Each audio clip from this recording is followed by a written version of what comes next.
that day just will live on forever. There's things I remember about that day, things I don't remember about that day. He always, when he would leave in the morning, he would give me a kiss, tell me he loved me, that he would be home just as soon as he can. And he didn't make it to work. He didn't make it home. So basically what happened was a drunk driver took my world.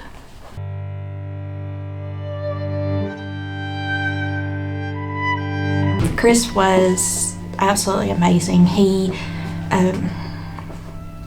was the best husband. He was the best dad. He was kind. His best quality was he just loved to make everybody laugh. If somebody wasn't smiling, he was going to put a smile on their face no matter what. And his world revolved around the kids and I and our grandson. And he was the best. He was my best friend. He was my confidant, the best advice giver ever. And he was the best. And he was exactly what my kids and I needed when he came along. So July 27th, 23, Chris left for work. He worked at ORNL. He left for work on his motorcycle. He left around 4:30 in the morning. He stopped, from our understanding, he stopped for gas to fuel up the bike, and about 10 after 5, he was on Clinton Highway. A drunk driver crossed 2 lanes of traffic and hit him head on.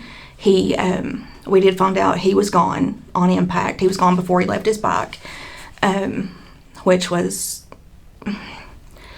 nothing ever makes it better, but that did help to know that he didn't suffer, I guess you could say. He went forward, the bike went back, and thankfully he was gone before he left the bike. So that day just will live on forever. There's things I remember about that day, things I don't remember about that day. He always, when he would leave in the morning, he would give me a kiss, tell me he loved me, that he would be home just as soon as he can. And he didn't make it to work. He didn't make it home. So basically what happened was a drunk driver took my world. Our world is just, it just stopped. I don't know, like my world was in such a routine, and now it's like, what's tomorrow bringing? What's, what next? What's going to happen next? Because you never know. And that, I guess, has kind of opened my eyes more to that, is that we're not guaranteed tomorrow. We're not guaranteed the next breath. But being slapped in the face with this has been a big blow to my world. Well, like I said, there's things about that day that I remember, and there's things I don't remember. Some of the things that I do remember that will never go away are the sounds that came out of my kids' mouths, or out of their bodies, basically, when I had to tell them. I'll never forget watching the troopers pull into my driveway. I knew it was him. I knew it had happened. I saw there was a news article that came up, and I knew it was him. It was just the waiting for them to let me know. I don't remember all the people that came to my house. I've, like the list of food and stuff, of course, like I've looked back and, oh, so-and-so was here. Oh, I don't remember that. But so just kind of giving myself a little bit of grace on not remembering that, because it was so traumatic, that finally helped a little bit, just giving myself some grace. Being able to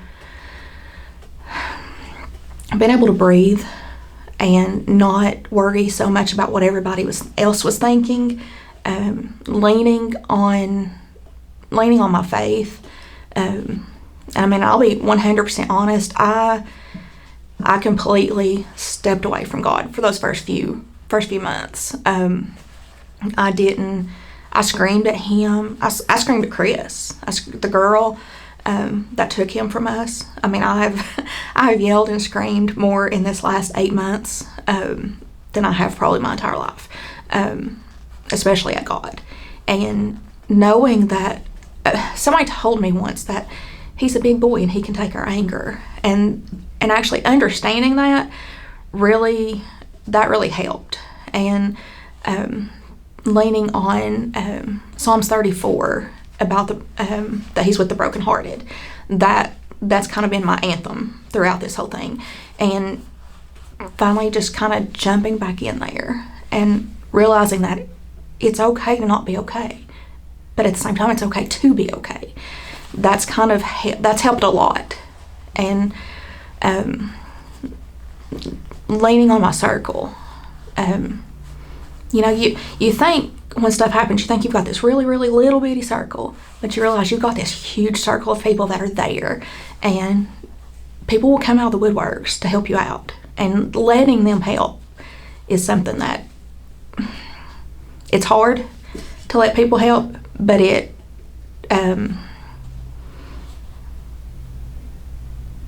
the only way to get through it, is to lean on people and let them lean on me. I mean, lean on you. That because I mean, Chris was my best friend. He was my world. I knew him better than anybody in this world. He knew me better than anybody in this world. And so, like, his friends that are going through it with me, that they've lost him too, they know that anytime they want to talk about him, all they have to do is pick up the phone. And talking about him makes it better. I know a lot of people think, well, don't talk about him around her. It's going to make her sad. Don't say his name. It's going to make her sad. No, it don't. I love to hear stories about him. I love to hear back, in his days before me. I love to hear those stories. And that just, it helps. It helps so much. And that's just what, I guess, that's what I would tell anybody, is to let people talk to you. Don't shut down. That's the natural reaction, is to shut down. And I did. I shut down for 3 or 4 months. I didn't want anything to do with anybody. My bed was where I went. I stayed. And then once I finally started giving myself some grace, then I was able to kind of pick up and be okay.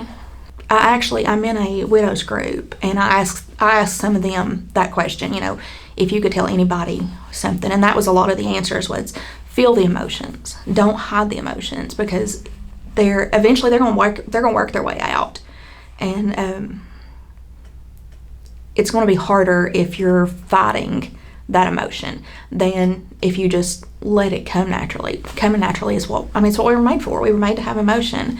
And so just don't fight it, because it's going to be harder in the end to fight it. The biggest thing I would tell somebody, and that I wish somebody would have told me in the beginning, is, like I said a few minutes ago, is that it is okay to not be okay. I know that's so cliche, but it's okay to not be okay. It's okay to be okay. It's okay to need to lean on people. It's okay to want to be by yourself. It's okay to want to go for a drive. It's okay to want to bury yourself in your room for a while. There's no proper way to grieve. I'll grieve Chris the rest of my life. And I mean, we see those memes and those quotes about being blessed because we've got something so hard to lose, but that's the truth. I mean, I was completely blessed by having, my best friend. Now, am I blessed because he got taken away from me? No, but I mean, I had the best of the best for 10 years, 11 years, and it's okay that I'm going to grieve that for the rest of my life. He would want me to be happy. We had that conversation that if anything happened to either of us, we would want the other to be happy. And that's hard. That's, just knowing that he's not here, but he would still want me to be happy. But grieving is natural. Grieving, it's part of life. Unfortunately, life happens. And